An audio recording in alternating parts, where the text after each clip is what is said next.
do Agro, com Kellen Severo. Oferecimento Ihara. Agricultura é a nossa vida. Olá, sejam bem-vindos ao Hora H do Agro, um painel onde discutimos e analisamos os temas que mais importam para o agronegócio brasileiro. A safra de grãos 21-22 está sendo afetada por problemas climáticos em diversas regiões do Brasil. Qual será o tamanho das perdas? Que medidas o governo vai anunciar para agricultores atingidos pela seca ou excesso de chuvas? E como a redução na oferta de soja e milho vai afetar os preços de agora em diante?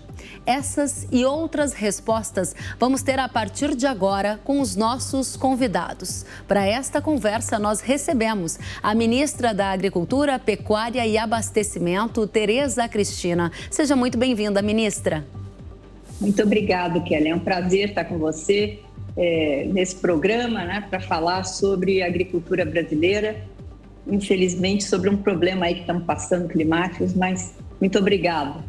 É um prazer tê-la conosco, obrigada pela oportunidade. Recebemos Ricardo Santin, presidente da Associação Brasileira de Proteína Animal. Seja muito bem-vindo, Santin. Olá, Kellen e todos os espectadores e ouvintes do nosso Hora H do Agro, uma saudação especial a você e a nossa querida ministra Tereza Cristina, amiga, e também a André Pessoa, companheiro de bancada nesse momento de discussão. Muito obrigada pela oportunidade de tê-lo conosco, Santin. Recebemos e saudamos André Pessoa, CEO da Agroconsult. Seja muito bem-vindo, André. Muito obrigado, Kellen. Como vai? Um prazer estar com você aqui no teu programa. Uma satisfação também estar acompanhado aqui na bancada pelo Ricardo e pela nossa querida ministra Tereza Cristina, a quem eu aproveito para mandar um feliz ano novo aí, que a gente tenha muito sucesso nesse ano, mais uma vez na agricultura, sob seu comando, ministro. Muito obrigada, André. Obrigada pela oportunidade de estar conosco. E o programa de hoje debate o cenário da safra de grãos do Brasil. A gente vai ver agora como a seca que atinge estados do centro-sul do Brasil está provocando quebra na produção de grãos. Agricultores de diferentes regiões mostraram a situação para a gente. No Rio Grande do Sul, mais de 70 municípios já decretaram situação de emergência por falta de chuva. Nestas imagens feitas pelo agricultor Edmar Ceolim, é possível ver os reflexos da falta de umidade do solo em plantações em Uruguaiana, Alegrete e Manoel Viana. Mesmo cenário relatado pelo agricultor Fabiano Rick, do município de Bom Jesus, nordeste do estado. Aqui eu estou numa lavoura de resteva de trigo, soja, plantado aí na metade de dezembro. E já estamos com comprometimento aí de mais de 40, 50% da safra de milho. E agora também a soja aí, o cenário é bastante doloroso, triste, talvez uma das maiores aí que a gente já viu. O tempo seco também impede o desenvolvimento da safra em Pontão, de acordo com Rodrigo Caraça, agricultor e presidente do Sindicato Rural do município gaúcho. Enfrentamos aqui quase 40 dias de estiagem, sendo que a penúltima chuva foi de 12 milímetros e a última agora, há uma semana, de 24 milímetros. Viemos desde o inverno com escassez de chuvas. O milho pegou em cheio a fase de pendoramento nessa estiagem, onde a produção foi drasticamente afetada. O que mais preocupa, mesmo nas áreas que está sendo feito silagem ou mesmo sendo derrubada, fica praticamente impossível implantar uma nova cultura, pela baixa umidade que há no solo. Assim como no Rio Grande do Sul, a preocupação com a falta de chuva também é observada entre agricultores de Santa Catarina. Em Mafra, Planalto Norte do estado, o produtor Rosalmo Petris estima perdas de até 30%. Aqui estamos diante de uma lavoura de milho onde sofreu, na época da floração, um problema sério com a estiagem que tivemos, e recentemente tivemos um granizo muito forte, onde atingiu não a lavoura de milho, mas sim os fumicultores. E o milho nós temos aí basicamente um 20 a 30% de queda de prejuízos. No Paraná, a situação se repete. A safra tem sentido os efeitos da estiagem, conforme relata o agricultor Rodrigo Rodrigues, do município de Porecatu. Outubro foi muito bom de chuva, porém, em novembro e dezembro foi muito escasso, principalmente o novembro, né? Então você nota que morreu muitas plantas, né? Morreram muitas plantas, pode ver. Você ainda acha o vestígio dessas plantas ainda, ó, né? Desde o início.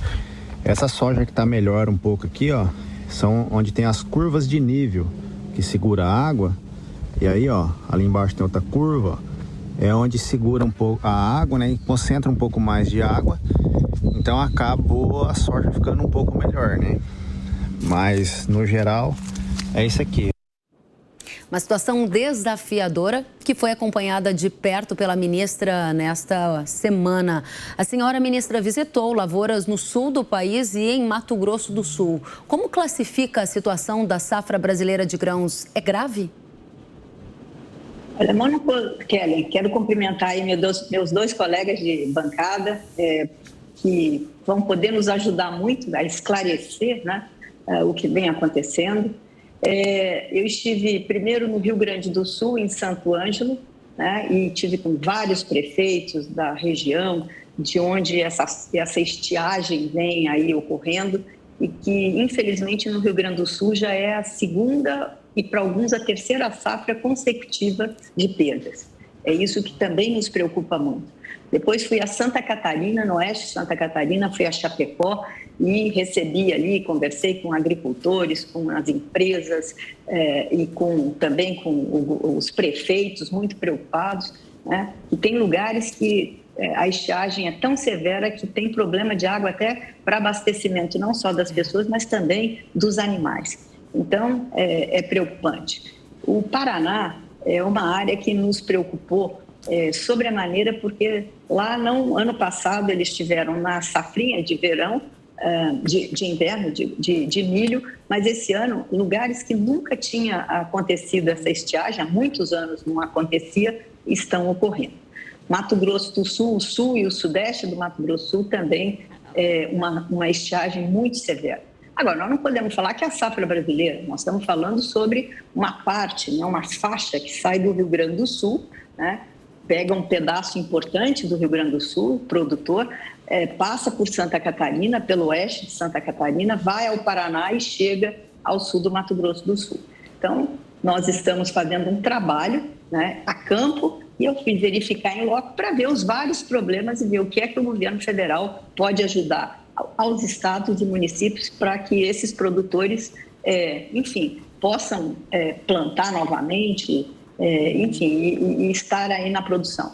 Levei uma equipe grande do Ministério, levei gente do Banco Central, gente da Economia, para que eles também, juntos conosco, pudessem avaliar o que está acontecendo e na semana que vem vamos ter uma reunião para o encaminhamento das ações que podem ser feitas imediatamente de curto, médio e longo prazo. Excelente, ministra. Semana que vem, então, uma reunião para dar encaminhamento nas medidas de curto, médio e longo prazo. Eu ainda preciso alinhar com a senhora e com a nossa audiência algumas expectativas. Nesta semana, a Conab divulgou a estimativa de safra, prevê um crescimento da safra de grãos em relação ao ciclo passado. Sim, reduziu estimativas para soja, para milho, mas a visão do governo ainda sobre a safra de grãos do Brasil está muito mais otimista do que a maior parte das consultorias privadas. Para citar um exemplo da soja, o governo prevê 140 milhões de toneladas e algumas consultorias, como por exemplo a do André, está com 134 milhões de toneladas. A senhora acredita que o governo está muito otimista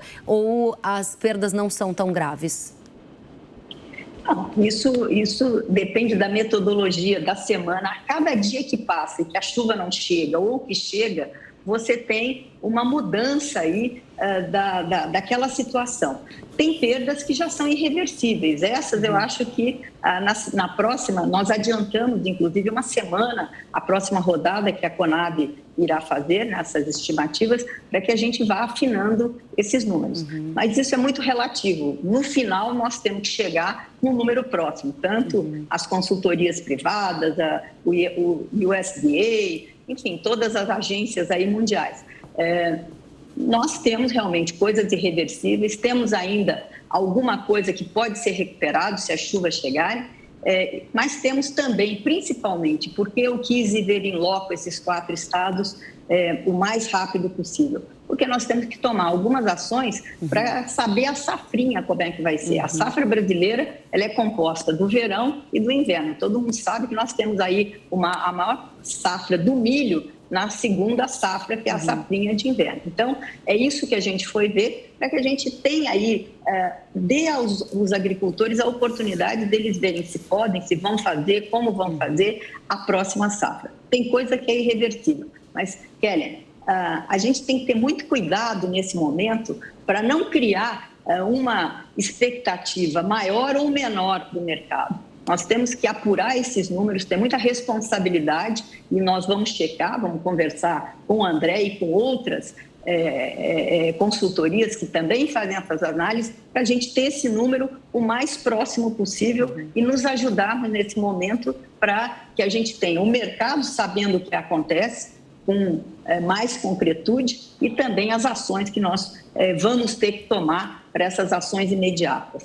É muito bacana, ministra, ouvir da senhora, e sei que a nossa audiência se sente contemplada. Nessa primeira participação, na nossa primeira rodada, a ministra já falou de que na semana que vem haverá uma reunião com o Banco Central, com o Banco do Brasil, com outras entidades que estavam juntas nesta comitiva para tomada de decisão, tomada de ações que são mais urgentes, e a nossa audiência quer muito saber dessas ações. Na segunda rodada, a ministra vai tratar disso conosco. Por enquanto, obrigada. Eu quero já passar a palavra a você, Santin, e saber como essa quebra de safra acaba adiando o alívio no custo de produção da cadeia de carnes, né? A agroindústria se preparou ou ela pode enfrentar falta de grão em algumas regiões específicas? Bem, eu quero tomar emprestado uma frase da nossa ministra do ano passado ainda, que tinha um problema maior do que está se falando agora. Não vai faltar milho. Esse é um ponto principal. E a segunda é uma frase minha: não há espaço para especulação de novo nesse ano. Hoje você tem, a ministra colocou bem, nós estamos vendo uma safra de verão com uma quebra parcial e uma safra de inverno, a chamada safrinha, com belas expectativas. E sempre está aquela falta que você falava por quê? Vai fazer exportação de 40 milhões, de 30 milhões, não vai chegar a 20 esse ano. Milho não faltou no Brasil, estamos com estoque de passagem que dizia que ia ser de 5 milhões, foi de 9 milhões quase. Então esse é um ponto, que as indústrias estão num outro momento, elas se alongaram na compra. Tem, o André provavelmente vai dizer o seguinte, tem inclusive ofertas de grandes volumes de milho agora, para tentar liberar armazéns, e nós importamos 3 milhões e 200 mil toneladas da Argentina e do Paraguai. Ou seja, nós estamos aqui, eu já vou fazer o pedido, renovar para a ministra de tirar o PIS/COFINS, ministra, de novo, para aqueles pequenos agricultores, avicultores e suinocultores que precisarão, talvez, se recorrer, mas eu acho que esse é o ponto, Kelly.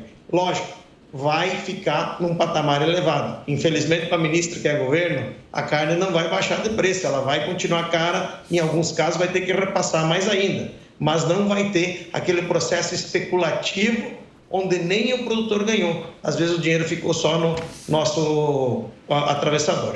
Muito importantes as contribuições que você já traz para a gente, Santin. Primeiro que você diz, não vai faltar milho. Essa é uma pergunta clássica que a nossa audiência quer saber. Vai faltar milho? Santin está dizendo não vai faltar milho porque as indústrias estão em outro momento. Essa é uma parte da nossa conversa que muito nos interessa. O segundo aspecto para a audiência maciça aqui da Jovem Pan, para todos os brasileiros consumidores de carne, o segundo destaque que ele diz é: a carne não vai baixar de preço, porque o grão vai continuar num patamar historicamente alto e esse repasse tende a ser feito pela indústria. A gente observou também atentamente o seu pedido de mais ajuda do governo ali em isenções fiscais e também falou de Argentina e Paraguai. Você acredita que neste ano, se houver uma renovação desse ajuste, ajuda fiscal, pode dar um fôlego e o preço do milho para a agroindústria chegar mais baixo do que chegou no ano passado?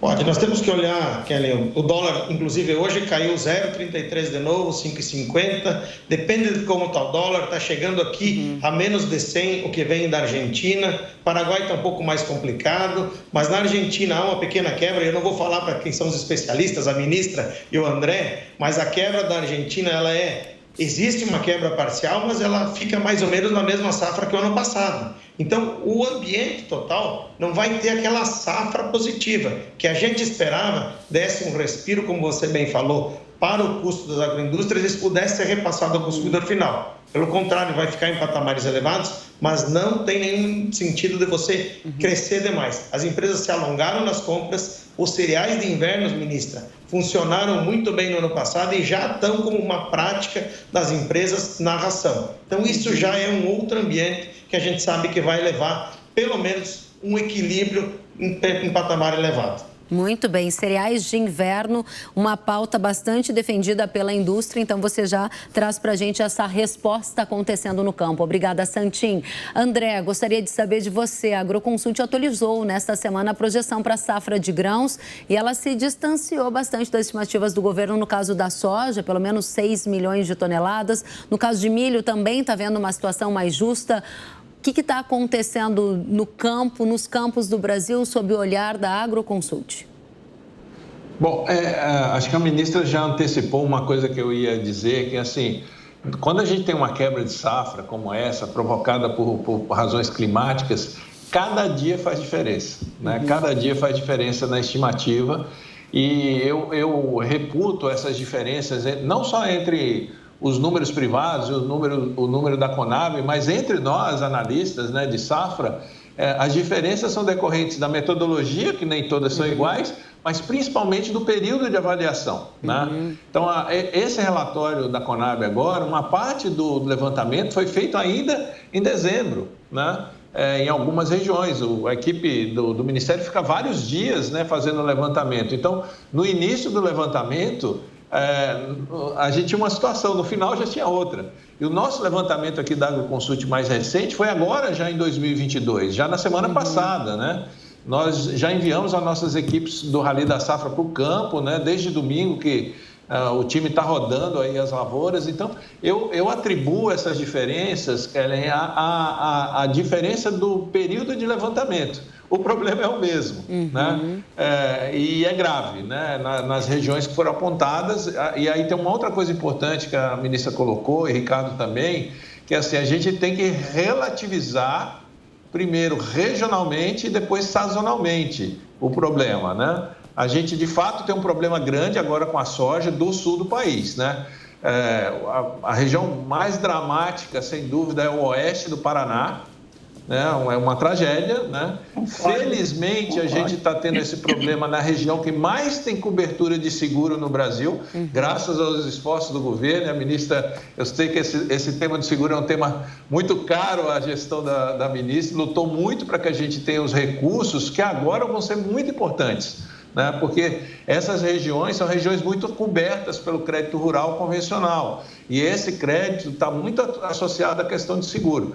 Então, o sul do Mato Grosso do Sul, o oeste do Paraná, o norte do Paraná, né, o oeste de Santa Catarina, o Planalto Gaúcho, as Missões, são regiões aí que tem muita cobertura de seguro porque tem o crédito rural chegando através das cooperativas e ele vai ser muito necessário agora, né? Então, eu acho que assim, o problema da soja está colocado no sul do país, mas a perspectiva da safra no restante do país é muito boa, né? A gente tem vários estados aí que, apesar da chuva em excesso, muitos produtores reclamaram de muita baixa luminosidade nos meses de novembro e dezembro por excesso de chuva, mas as lavouras estão muito bem plantadas, foi o período de plantio mais cedo que nós já tivemos, né? E o potencial produtivo é muito alto, né? Há uma preocupação com a colheita, com o excesso de chuva, alguma soja começar a arder, você tem dificuldade no manejo ainda das pragas e doenças, mas a perspectiva da safra,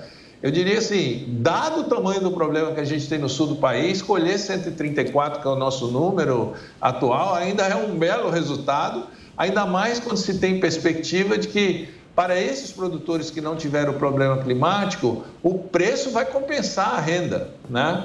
Tem muita soja ainda para ser vendida, né? O Brasil esse ano vendeu menos rapidamente a soja do que tinha vendido nos últimos anos. Já tem aí uma correção no preço internacional de mais de $1 por bushel, né? O câmbio, como o Ricardo apontou, também tem ajudado a formação de preço, né? Então, tem notícias ruins, certamente, para as regiões que estão perdendo a safra. Não fecha a conta, né? Vai precisar do seguro para socorrer a renda, né? Mas é um problema, vamos dizer, regionalizado, né?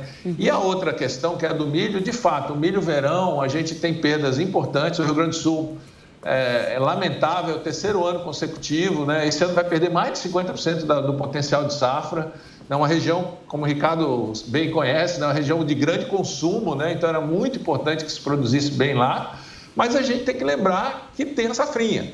E uma safra de verão como a de soja, plantada muito cedo, e já estamos em colheita, né? Aliás, a colheita começou em 2021 ainda, né? Em algumas áreas, permite plantar uma safrinha num calendário muito melhor do que o do ano passado, né? E isso aumenta o potencial produtivo, aumenta a chance da gente ter uma boa safra, ter 1 milhão de hectares pelo menos a mais na safrinha esse ano, ter uma tecnologia empregada muito boa.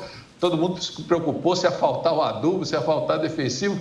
Está lá já nas fazendas o adubo defensivo, a semente. Então, a gente vai ter uma chance de ter uma compensação na nossa grande safra, que é a safra de outono e inverno, e abastecer aí os associados do Ricardo com um pouco mais de tranquilidade do que o ano passado, né? O ano passado foi um sufoco muito grande mesmo, porque nós perdemos a safrinha, que é a nossa grande safra, né? É lamentável que se perca produção da safra de verão, mas ainda é uma esperança grande da gente ter uma safra muito boa. Assim como o Paraguai está perdendo agora, lamentavelmente, vai perder quase a metade da safra de soja está perdida no Paraguai, como no oeste do Paraná, né?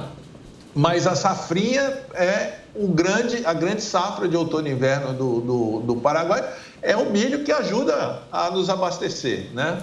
E a Argentina, a gente tem que lembrar que tem dois períodos de plantio. O milho do cedo, chamado milho do cedo, que está sofrendo os mesmos impactos da seca, né? Mas ele é 40% da área. Tem 55%, 60% da área é o milho do tarde, que está sendo plantado agora, nas últimas semanas, e ainda tem uma chance muito grande, se as chuvas retornarem.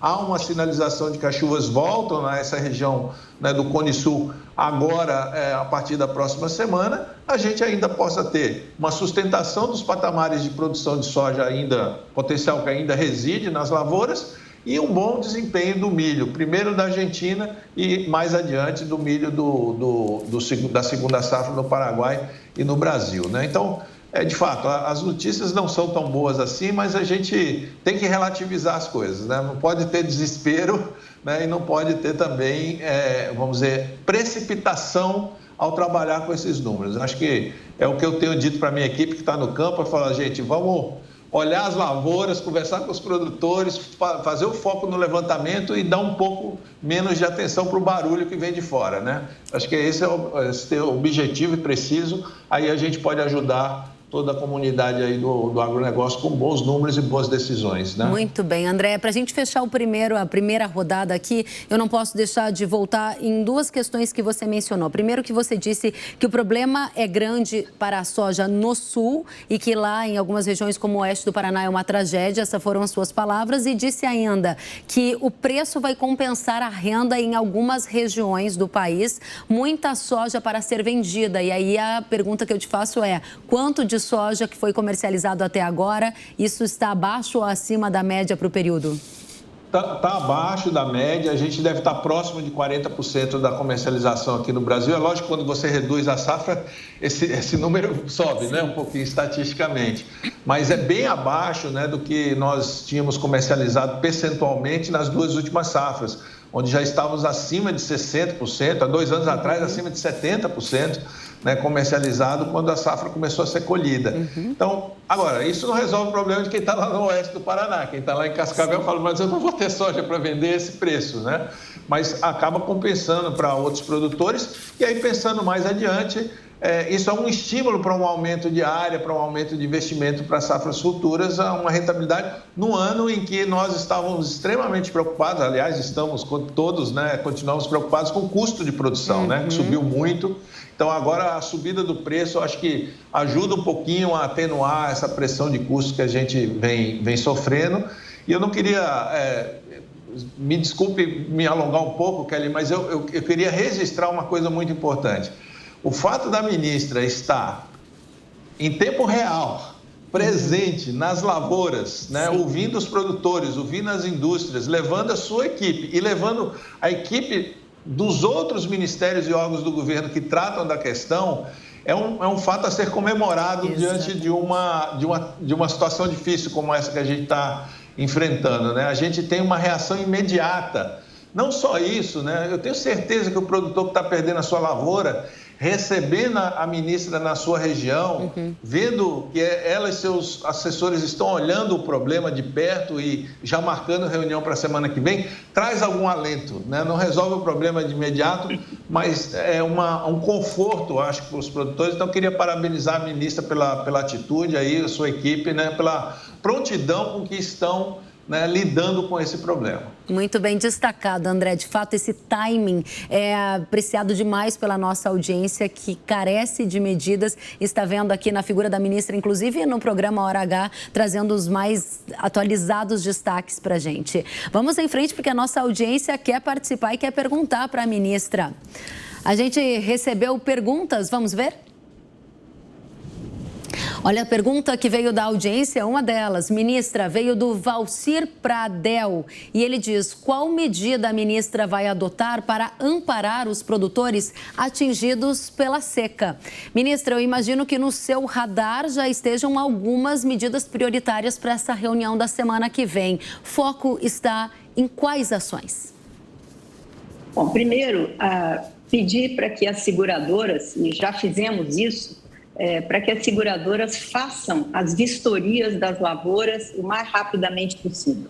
E ontem mesmo, quando eu estava no Paraná, eu recebi uma notícia de que as seguradoras já estão colocando todo o seu contingente de técnicos para fazer essas vistorias naquelas lavouras que precisam ser vistoriadas, para que tenham já o laudo do tamanho dessas perdas e que possam começar a receber o seguro rapidamente. O Proagro, a mesma coisa. Então, eu acho que isso já traz um alento, porque o produtor começa já a receber daqui a pouco esse seguro para poder pagar suas dívidas, enfim, fazer seu planejamento já para a safrinha. Nós temos aí um setor que a agricultura brasileira é super ágil. Então, a gente vê aí, eu gosto até de usar essa figura, porque você vê as colhedeiras colhendo em muitas fotografias, imagens, e logo atrás os tratores plantando. Então, não tem tempo de ficar esperando. Então, nós precisamos, por isso, que nós fomos a campo rapidamente para ver o que pode ser feito para esses que já têm, enfim, a sua perda realizada. Segundo, que nós temos que ver, o Manual de Crédito Rural já diz algumas coisas que o agricultor pode prorrogar, os pagamentos, enfim, a parte de investimentos, que é a maior preocupação que eu senti desses produtores. Quando ele tem seguro, cobre o custeio, mas ele tem parcelas de investimento que vão vencer esse ano e que ele está preocupado também, porque se ele ficar inadimplente, ele tem dificuldade de tomar o próximo custeio. Então, essas medidas, e foi muito bom estar conosco o Banco Central, o Ministério da Economia, para que eles sentissem ali de perto a ansiedade. Ninguém disse: eu não vou pagar a conta, nós queremos uma maneira de produzir para pagar essas contas e continuar na atividade. Foi isso que a gente viu, Valdecir, que está aí nos perguntando.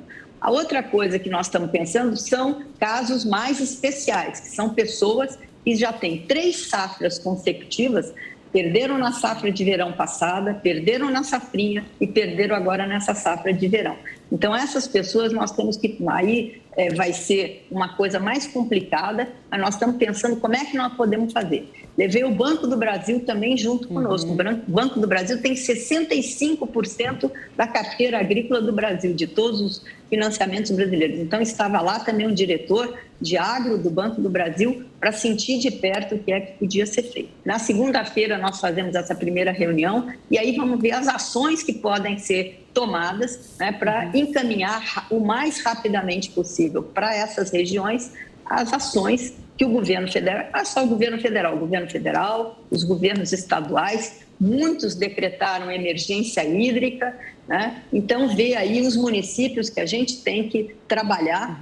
E outra coisa, como disse o André, cada dia, e eu já tinha dito lá no início, cada dia é um dia agora. Então, tem lugares que... Eu saí ontem de Cascavel com uma chuvinha muito leve, mas a hora que nós fomos para tomar o avião, chovia. Tomara que tenha vindo um pouco mais de chuva, mas realmente as chuvas são de manga, né? Então, é por isso também difícil quantificar, né, André, essas perdas, porque o pessoal passa. É muito difícil, não é uma coisa geral. Às vezes, um município tiveram perdas de 60%, o município vizinho tiveram perdas maiores ou menores, enfim. Então, está muito difícil quantificar isso. As nossas equipes já estão no Paraná fazendo, olhando lá em loco, fazendo essas visitas e fazendo as anotações de novo. Estarão no Rio Grande do Sul, eu acho que nessa próxima semana, depois no Santa Catarina e Mato Grosso do Sul, para a gente antecipar essas previsões aí que nós precisamos, essa segunda previsão. Então, nós tivemos vários pedidos, viu, Santinho? O PIS/COFINS das importações foi prorrogado, né, você sabe, até março desse ano. Eu pedi, ano passado, final de dezembro, acho que na última reunião do Conselho Monetário, eu fiz um pedido para prorrogar isso até junho, mas recebemos uma prorrogação até março. Mas nada impede da gente voltar ao Conselho e pedir essa prorrogação até junho desse ano. Então, algumas medidas já estão aí encaminhadas. Agora, tem gente pensando em irrigação, como é que a gente faz? Aí tem muitos problemas estaduais, mas que o governo federal também pode ajudar. Nós temos aí o problema também da safra de inverno, que, como bem colocou o Santini, isso adiantou muito, andou muito. Ano passado, com o problema que nós tivemos, eu até brinco, às vezes na crise você consegue avançar em algumas coisas que, se está tudo bem, ninguém pensa. Então, o Rio Grande do Sul, Santa Catarina se juntaram, fizeram um trabalho muito importante sobre outras culturas alternativas para a safrinha. A Embrapa capitaneou isso, o Moretti foi junto comigo, o presidente da Embrapa também estava na nossa comitiva. As Embrapas locais lá, as 4 do Rio Grande do Sul, a de Concórdia, estavam todos lá e a gente conversou muito para que a gente trabalhe em conjunto para achar também soluções de médio prazo. Então, eu acho que conversamos com as seguradoras, estamos conversando com as cooperativas de crédito, com as cooperativas do Paraná, foi muito importante, porque elas têm um contingente enorme, né, de pequenos produtores que são associados e que alguns estão muito bem e outros estão nessa situação dessas perdas aí acima de 60%. Então, eu acho que as coisas se encaminham para uma... É muito triste a gente ver o produtor que usou tecnologia, investiu ainda com insumos com preços melhores, porque agora a expectativa é de insumos mais caros para essa próxima safra, e ele ter essas perdas que são significativas. Mas nós temos uma indústria a céu aberto. Todo mundo que está na agricultura sabe os riscos que corre. Para isso, o seguro é importantíssimo e foi, não sei se foi, não me lembro mais se foi o Santini ou o André que colocaram, que essas regiões hoje tomam muito seguro e isso dá um alento àqueles que perderam. Ninguém quer perder uma lavoura, mas o seguro ajuda e ajuda muito. E foi muito bom que o Banco Central e a economia estivessem junto conosco, porque a gente precisa de apoio dessas duas instituições aí, né, para que a gente faça esse seguro cada vez mais forte, maior, para que possa atender e o produtor não fique nesse desespero, porque ainda temos muita gente e temos que melhorar muito o seguro rural no Brasil.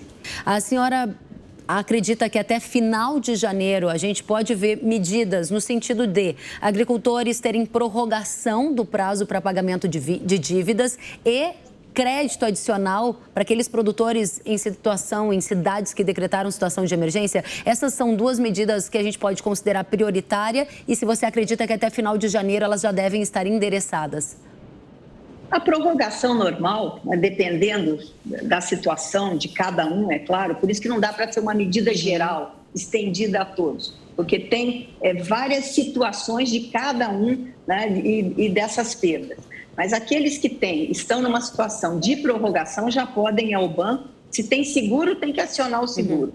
Né? E isso é uma coisa que me impressionou. O seguro ainda não é uma cultura que o produtor brasileiro adquiriu. Ele precisa prestar muita atenção. E aí a gente tem algumas reclamações. Mas o seguro não cobriu. Mas a pólice está lá e diz o que pode. Então, a gente já conversou também das cooperativas, das federações de agricultura, trabalharem bastante esse assunto, Kelly, do produtor entender o que é que ele está assinando e qual o seguro que ele está tomando, né, para ele não ter surpresa na hora da perda. Porque quando ele não perde, ele fala, gastei dinheiro à toa. Mas a hora que ele precisa, ele tem que saber o que ele fez, o que ele assegurou para ele não ter surpresas desagradáveis. Fiz o seguro, mas não resolveu.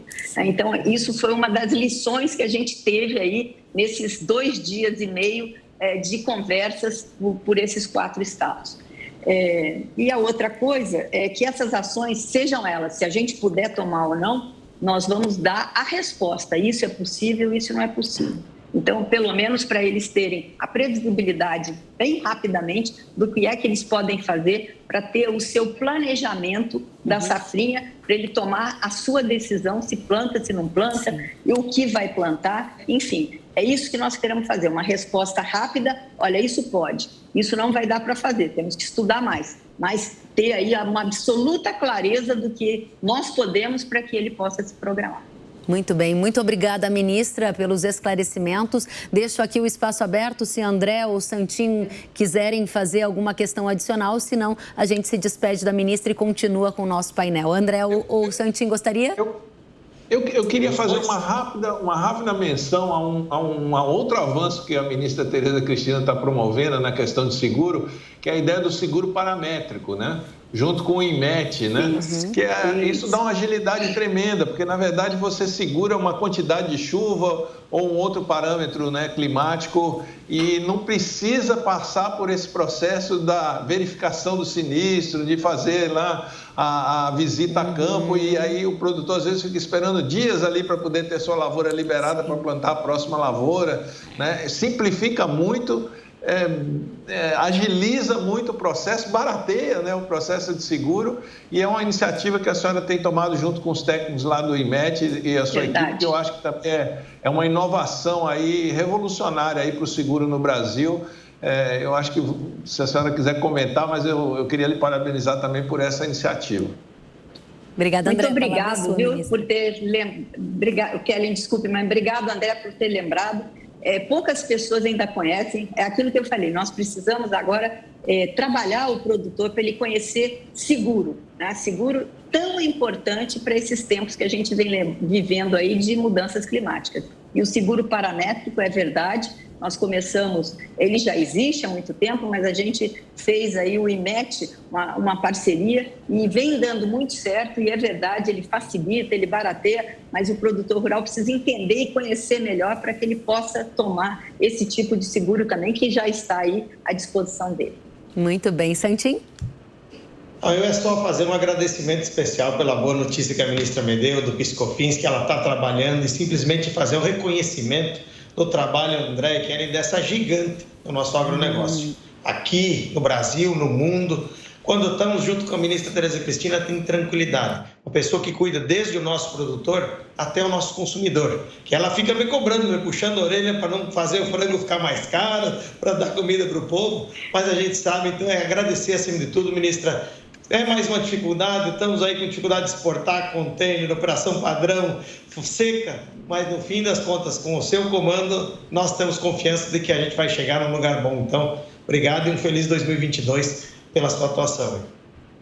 E já começou quente, né, Kelly? Em 2022 me deu sossego, nem na virada do ano. Mas, olha, verdade, ministra. E a senhora está desempenhando um belíssimo trabalho. A gente está muito satisfeito de recebê-la aqui na Jovem Pan, em primeira mão, trazendo já as notícias mais atuais para a nossa audiência, que está muito conectada aqui conosco no Hora H do Agro e conectada com o seu trabalho. Volte mais vezes, foi uma satisfação recebê-la. Bom descanso. Obrigado. E desculpe não poder participar dessa conversa com vocês três aí, que são, assim, professores aí. Então, muito obrigado, um bom 2022 para todos, mas infelizmente eu tenho uma agenda aqui me esperando. Um abraço aí. Obrigada, ministra. Bom trabalho, bom descanso. Continuamos aqui, então quero já passar a palavra a você, Santin. A ministra e todos nós, consumidores de carnes, já ouvimos com atenção a sua indicação de que o custo de ração mais alto do que se esperava para 2022 deverá ser repassado da agroindústria para o preço da carne. Você está dizendo que aves e suínos devem subir quanto mais para o consumidor brasileiro neste ano? Bem, Kelly, não dá para dar um número para isso. E não só aves e suínos, e também os ovos, que são a proteína mais barata e que as pessoas têm mais acesso. Mas você não tem como colocar, porque depende do perfil da empresa, depende do tamanho da empresa, da escala que ela tem, o mix de produto e se ela tem acesso à exportação ou não. A exportação, pelo menos, tem amenizado isso. Mas o que a gente tem dito, e é inevitável, é que o patamar dos custos, e o André confirmou logo na fala dele anterior, de que vai ficar mais caro. O soja, o farelo de soja, que embora você coloque menos farelo de soja na ração, em termos percentuais ele é menor, mas de valor é a mesma coisa. Então o milho, que aumentou mais de 100%, o farelo de soja mais de 70%, estão impactando direto. É um aumento que a gente tem que repassar, mas não é a causa dele. Então, infelizmente, a gente tem que reconhecer. Algumas empresas, inclusive, terão que fazer mais repasses durante esse ano. Agora, o que eu posso dizer para o nosso ouvinte, nosso espectador, é pior do que pagar caro é não ter comida, como aconteceu. Que aconteceu na Europa, aconteceu nos Estados Unidos. Então, isso é um ponto importante que a gente tem que levar. Muito bem, pior do que o preço alto é faltar, mas não estão descartados reajustes para 2022. Obrigada, Santin. Passo a palavra para você, André. A audiência do agronegócio quer saber qual o impacto dessa quebra de safra observada na soja e no milho na formação de preços dessas commodities. Vocês citaram aqui durante as nossas últimas rodadas que a alta dos custos pode gerar prejuízo em algumas regiões somado a essa quebra de safra. Qual é a perspectiva de preços, André? Conta pra gente. Vamos começar com o milho. Primeiro semestre e segundo semestre. Então, o milho ainda não tem um quadro para o ano definido, né? Como a gente estava falando aqui. É lógico que essa quebra da safra de verão, ela fez com que os preços subissem um pouco mais, né? O câmbio também colaborou com isso, como o Ricardo tinha apontado. Mas a expectativa que se tinha era que logo após a entrada da safra de verão, lá por fevereiro, março, a gente já começasse a ter uma convergência muito significativa e rápida da formação de preços no mercado doméstico brasileiro para encostar na paridade de exportação. E daí por diante, no restante do ano, seguir a paridade de exportação, né? Isso pode ser postergado um pouquinho por conta de uma entrada de um volume menor da safra de verão, né? E também tem um reflexo da subida do preço internacional. Não é só aqui que o preço do milho subiu. O Brasil, a Argentina são muito importantes na formação de preço internacional de milho, junto com os Estados Unidos e Ucrânia, né? São as grandes origens aí do milho todo do mercado internacional, e está todo mundo de olho no que está acontecendo na América do Sul. Então, o milho já subiu ali de preço, mas tem uma definição, duas grandes definições para o preço do milho ao longo do ano. O primeiro vem agora com a safra americana, que vai ser plantada a partir do final do mês de março, início do mês de abril, tem o plantio da safra americana, que é a maior safra de todas, né, em termos de milho, e depois a colheita, tanto da safra da Argentina, que a gente comentou mais cedo, quanto a própria colheita da safra do Brasil, da safrinha do Brasil. Então, se as condições climáticas na Argentina se regularizarem daqui para frente, e no Brasil a gente colher a safra a segunda safra tão grande quanto se espera, com crescimento de área, de tecnologia e com o clima dentro da normalidade, a gente deve ter preços mais, vamos dizer, não vão ser baixos, mas preços mais comportados, vamos dizer assim, com mais previsibilidade e com uma disponibilidade, com uma abundância. Uma coisa que o Ricardo falou lá atrás, que eu acho que é importantíssima. Nós não estamos sob ameaça aqui de desabastecimento. Né? Isso é importante lembrar. O Brasil, felizmente, é um grande exportador, um grande gerador de excedente. Então, a gente vai gerar um excedente menor de soja, porque vai produzir uma safra menor do que é esperado, Sim, mas ainda assim é o maior excedente do mundo, né? Então, nós vamos ter soja para abastecer a nossa indústria aqui folgadamente, né? Preços um pouco mais altos, mas vamos ter sim soja. E a mesma coisa com o milho. O Brasil é um grande exportador de milho. Mesmo no ano de dificuldade, como foi em 2021, nós exportamos 20 milhões de toneladas. Né? Então, não há questão de desabastecimento. Né? Tem uma questão sazonal que assim, vai passar um pouco mais apertado nesse primeiro semestre, porque a safra de verão é um pouco menor do que se esperava. Mas logo ali vem uma safrinha muito grande que deve permanecer dando um alívio no segundo semestre para a questão de abastecimento e até de custo, né, da indústria de proteínas aqui no Brasil, é o que se espera. O preço internacional do milho, ele se aproximou aí de $6 o bushel, é muito alto, né? Mas se a safra americana for bem, a gente pode ter uma surpresa até o final do ano desse preço começar a ceder novamente. Né? André, 2 perguntinhas, uma minha e outra da audiência. E essa pergunta a audiência adora quando eu faço, mas os analistas não gostam muito. Minha pergunta é uma pergunta que eu recebo demais nas redes sociais. O milho volta a R$100 em 2022 a saca? É muito difícil de responder, ainda mais em reais, Kelly, porque tem a taxa de câmbio, né? E a taxa de câmbio com uma eleição pela frente, não tem santo que consiga fazer uma previsão do que vai acontecer com a taxa de câmbio. Agora, olhando para preço de milho no mercado internacional, a expectativa que a gente tem é da manutenção de preços bem elevados ainda, né? Eu estava falando aqui, milho de $6 o bushel é caríssimo, né? Sim. O milho de 5 não é barato, né, Ricardo? O milho de 5 também é caro, né? Mas a gente deve ter 2 anos, eu acredito, tanto esse ano quanto o ano que vem, ainda com preços de milho no mercado internacional bem altos. Né? Não precisa ser necessariamente 6, né? Pode se aproximar de novo dos 5, mas qualquer coisa acima de 5 é um preço muito alto de milho para o padrão internacional. Né? Muito bom. Aí, em reais, vai depender da taxa de câmbio. Né? A taxa de câmbio não dá para a gente fazer nenhum tipo de previsão. Com mais boa vontade que a gente tenha de responder esse tipo de pergunta, não dá para afirmar isso não. Kelly. Muito bem. Vou fazer a mesma pergunta a você, Santim. Daqui a pouquinho a gente vai receber mais perguntas da audiência. Santim, o milho volta a R$100 por saca em 2022? Eu sei que você acompanha atentamente o mercado, afinal de contas, a indústria precisa saber essas tendências. É importante a gente diferenciar, e o André coloca bem, todos os fatores que são variantes que impactam nessa formação de preço. Mas um que é muito importante para nós, indústria, ele pode chegar a 100, daqui a pouco você vende um contrato na B3 a 100, mas a indústria não está comprando. Esse é o ponto. A indústria, a grande indústria nossa, já está comprada, se alongou mais na compra do milho.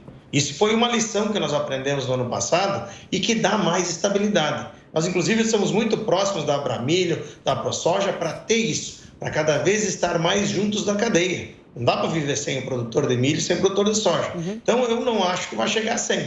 Pode ser que em alguns lugares agora, momentaneamente, você vai ter contratos, mas são contratos pequenos. Hoje tem oferta grande de milho no mercado, de volume grande, que não chega nesse valor, e você tem gente que não quer nem comprar. Está dizendo, não, eu estou comprado até abril, estou comprado até março, então não vou comprar agora. E aí essa dinâmica do mercado vai ter que deixar para os especialistas aí falar. A nossa indústria não quer pagar, mas não é que não quer pagar porque o produtor não mereça. É porque quando eu coloco isso no custo, eu tenho que devolver para o próprio produtor no preço da prateleira. Esse é um ponto. E é o que a gente quer, ter mais estabilidade em todo esse negócio e evitar picos que saiam daquilo como aconteceu no ano passado. Muito bem. André, você gostaria de fazer uma parte? Eu queria aproveitar uma coisa que o Ricardo falou aí, que eu acho que é importante pontuar. E, aliás, eu queria, vamos dizer, louvar, né, o processo de aprendizado e de mudança, né, de ter disposição em mudar, que a indústria de proteínas no Brasil tem em relação à comercialização de milho. Tem demonstrado uma maturidade, entendeu rapidamente que o mercado o Brasil é um país exportador de grandes volumes, participa da formação de preço internacional. Tem uma outra indústria concorrente, que é a indústria, né, de etanol de milho, que vem crescendo bastante, né? E tanto os exportadores quanto a indústria de etanol se posicionam muito cedo. Né? Compram com bastante antecedência o milho que vão usar ou que vão exportar para frente, né? Assim como acontece com a soja. E a indústria de proteína, ela não tinha essa tradição, né, de se antecipar tanto. Não é fácil de fazer porque isso implica em estrutura financeira, estrutura de capital, de armazenagem. É um aprendizado doloroso, mas avançou muito. Isso que o Ricardo está falando, assim, a profissionalização do setor de proteínas no Brasil, no que tange a comercialização e a entender a dinâmica do mercado de milho e as transformações ocorridas nos últimos anos, é muito impressionante. Então, o que o Ricardo fala, que a busca por uma certa estabilidade, a gente avançou muito. Lógico que não consegue controlar a questão climática, né? Mas a forma como o mercado tem se comportado dá um pouco mais de estabilidade dentro dessa situação difícil que a gente enfrenta. Já foi assim o ano passado e vai ser assim esse ano também. Então, assim, é uma maturidade, um avanço significativo que muita gente cobrava. Eu confesso que eu era um dos que cobrava a indústria, né, de que precisava evoluir nesse processo, e fico muito satisfeito em observar os avanços que têm ocorrido nesses últimos anos aí, Ricardo. Então, aproveito para também estender meus parabéns aí à forma como vocês têm tratado desse assunto. Bem destacado. Gente, vamos em frente.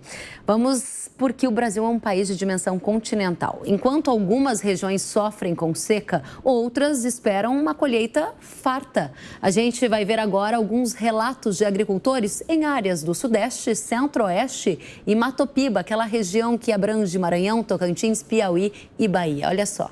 Em São Paulo, o clima tem colaborado com o desenvolvimento da safra, mesmo com a ocorrência de excesso de chuva em algumas áreas. O relato é do presidente da AproSoja São Paulo, Azael Pisolato. As chuvas vieram cedo, conseguimos plantar cedo, depois tivemos chuvas regulares que permitiram o pleno desenvolvimento da lavoura, né? E agora a gente está desde aí do final do ano com chuva praticamente todo dia, né? Essas chuvas que a gente teve nesses últimos dias, ela tem ajudado o bom desenvolvimento, tem causado algum problema nas operações, né? Algumas aplicações de fungicida e inseticida atrasadas, mas nada que comprometa aí a produção da soja. Essa visão positiva também é verificada na propriedade do presidente do Sindicato Rural de Ribeirão Preto, Paulo Junqueira. O agricultor conta que utilizou a técnica do plantio direto na área de soja e cana-de-açúcar. Esse ano, graças a Deus, para esta safra de lavoura, onde a gente reformou aproximadamente 600 hectares de cana-de-açúcar, tudo com plantio direto. As chuvas estão nos beneficiando muito aqui na região, e a lavoura de cana-de-açúcar que foi plantada também o ano passado para a próxima safra, nós temos aqui também toda ela plantada em plantio direto, né? Onde era a cultura de soja, a gente plantou a cana-de-açúcar. A gente vai ter, se Deus quiser, nós vamos ter uma lavoura de cana-de-açúcar na nossa região promissora, e as lavouras de grãos também, eu acredito que vão trazer um resultado positivo aqui para todo agricultor aqui da região nordeste do estado de São Paulo. Em Palmital, interior paulista, a chuva chegou na hora certa, na fazenda do Fred Frantzen. Mas ele conta que este não é um cenário geral no município. A safra para nós, ela começou muito bem, choveu no cedo, tivemos um plantio relativamente rápido, umas chuvas boas aí em outubro, até início de novembro. A temperatura foi um pouco mais baixa esse ano do que os anos anteriores, né, no início da safra. Mas a soja se desenvolveu até que bem.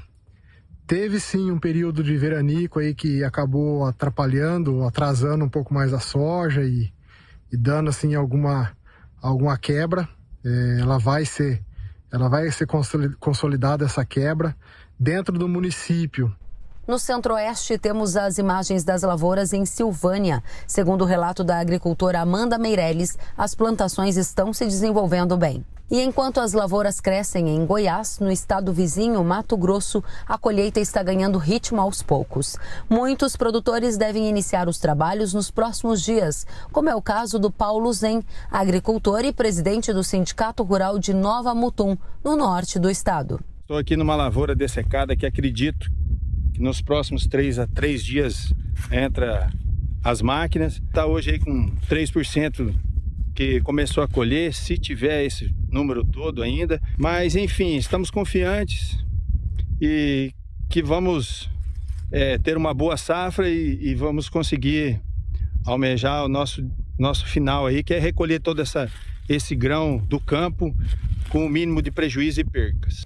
Em Sorriso, cidade conhecida como a capital nacional do agronegócio, também há início da colheita. Apesar das expectativas de boa produtividade, o presidente do Sindicato Rural do município, Laércio Lenz, descarta safra recorde. Estamos aí no início de uma colheita de soja novamente, uma safra que se iniciou muito bem, o plantio se deu em época normal, em época correta, vamos dizer assim. Os produtores da região são muito profissionais, fizeram um bom investimento em tecnologia e tínhamos tudo para ser realmente uma super safra, como você está falando aí nos meios de comunicação e também nos institutos de pesquisa. Porém, infelizmente, no mês de novembro e dezembro, ao contrário do sul do país, aqui o excesso de chuvas acabou prejudicando. E veio também algumas doenças, estamos chamando no momento de anomalias, a gente não sabe direito ainda do que se trata, mas enfim, o que está acontecendo é que as barras de soja estão apodrecendo antes mesmo de amadurecer. A nossa propriedade, particularmente falando, estamos iniciando a colheita por esses dias, se o tempo logicamente deixar, e o plantio de milho também vai se dar em época normal. Avançando pelo Brasil, observamos a safra do Piauí em desenvolvimento. Na fazenda Chapada Grande, o clima tem sido benéfico para as lavouras, contrastando com outras regiões do estado. Temos observado secas muito severas em outras regiões, excessos de chuva em outros locais e até o momento nós tivemos bons volumes de chuva desde o mês de outubro, o que permitiu anteciparmos um pouco o plantio da nossa lavoura. Não tivemos nenhum estrago, nenhum atrapalho até o momento, mas a gente precisa de chuvas até o mês de março. Então, daqui adiante, nós vamos acompanhar de perto o clima para ver se as chuvas irão continuar, diferente de algumas outras regiões que tiveram mais prejudicadas, que a chuva ou cortou antes ou está chovendo demais. Se o clima continuar bom até o mês de março, sem chuvas em excesso, nós vamos ter uma boa safra. Que belo giro pelo Brasil, hein? Que bom também trazer aqui no Hora H do Agro as notícias que mostram regiões com produção e expectativa de colheita farta.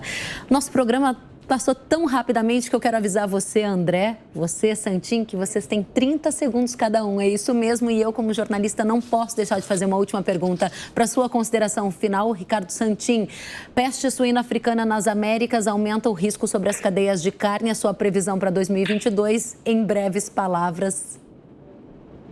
Bem, Kelly, primeiro agradecer a você, ao André, as palavras, as oportunidades de estar com esse querido amigo e grande profissional que faz tão bem para o Brasil. Dizer que as carnes vão continuar sendo boas, produzidas, e que nós estamos livres da peste suína africana e que vamos continuar. Infelizmente, a peste suína africana e influenza aviária estão graçando o mundo afora e vão gerar oportunidades para o Brasil. A gente vai continuar a trabalhar bastante para cumprir com a vocação que a nossa indústria tem. Produzir comida e alimento para os nossos brasileiros e ajudar ainda em mais de 140 países do mundo. É isso que nós vamos fazer, desejando a todos um feliz 2022, com muita saúde e muita paz, muito frango, suíno e ovo na mesa durante esse ano de 2022. Que assim seja. Muito obrigada, Ricardo Santin. André, a minha pergunta para você é se o ciclo de alta de commodities vai durar ainda em 22 e 23. Sua consideração, 30 segundos. Eu acho que sim, nós vamos ter um ano ainda com preços, já era assim, né? Agora ficou um pouquinho mais fácil prever, né? Que os preços vão estar muito bem aí para os produtores, tanto em 22 quanto provavelmente ainda em 2023, né?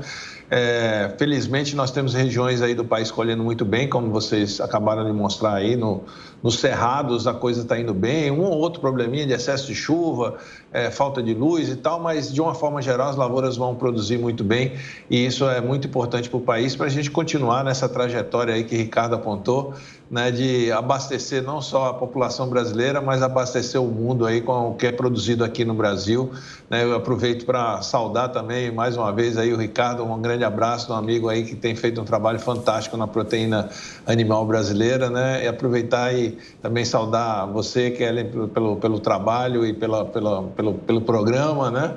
Agradecer aqui a oportunidade de estar junto com a ministra e parabenizar todos os produtores brasileiros aí pelo trabalho dioturno aí de botar o país para frente, né? Até a próxima, bom ano novo aí para todo mundo. Muito obrigada, André. Agradeço demais a participação de vocês. André Pessoa, CEO da Agroconsult, muito obrigada. Agradeço a Ricardo Santin, presidente da Associação Brasileira de Proteína Animal. Muito obrigada, voltem sempre.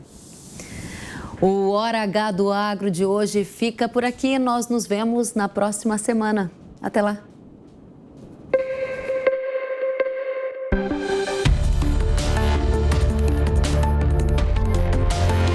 Hora H do Agro, com Kellen Severo.